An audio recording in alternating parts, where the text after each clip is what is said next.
అందరికీ నమస్కారం.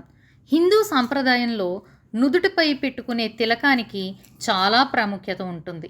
నుదుటిపై బొట్టు ఏ వేలుతో పెట్టుకుంటే మంచిది, అదేవిధంగా ఏ వేలికి ఏ విధమైన ప్రాముఖ్యత ఉంది అనే విషయాల్ని మనం ఇప్పుడు తెలుసుకుందాం.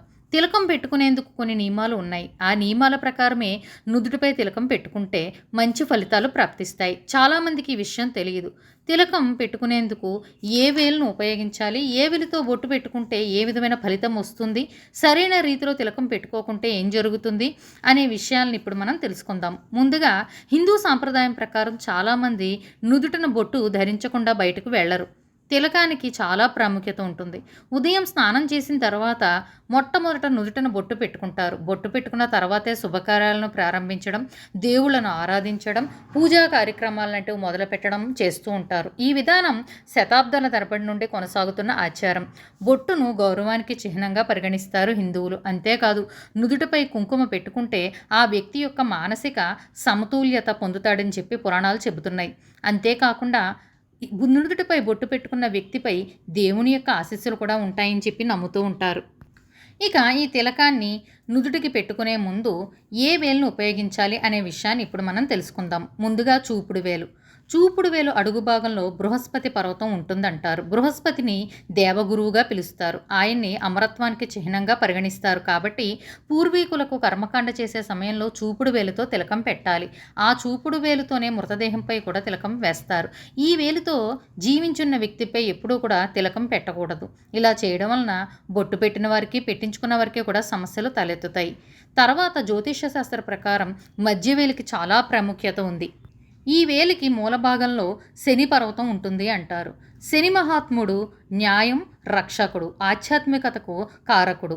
అందువలన ఈ మధ్య వేలుతో కనుక తిలకం పెట్టుకున్నట్లయితే మంచి ఫలితాలు చేకూరుతాయి. అదేవిధంగా ఆయుష్ కూడా పెరుగుతుందంటారు. కాబట్టి చాలామంది మధ్య వేలుతో బొట్టు పెట్టుకుంటారు. అదేవిధంగా ఇంటికి వచ్చిన వారికి కూడా ముత్తైదుల్లోకి ఈ మధ్య వేలుతో కనుక బొట్టు పెట్టినట్లయితే మంచి ఫలితాలు చేకూరుతాయి. ఆ తర్వాత ఉంగరం వేలు.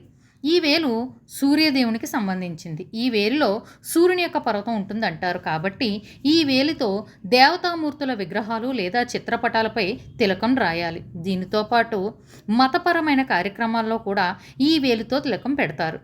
ఇక ఈ ఉంగరం వేలు.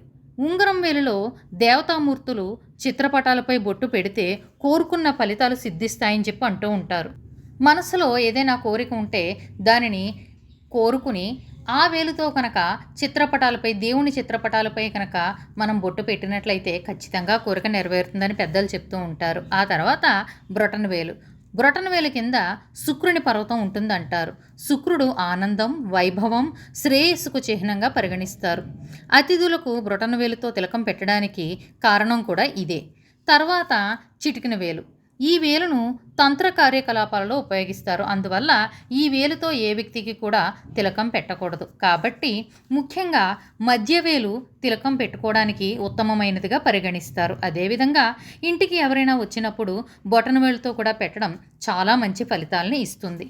ఈ వీడియో కనుక మీకు నచ్చినట్లయితే లైక్ చేయండి, షేర్ చేయండి, సబ్స్క్రైబ్ చేయండి. Thank you friends.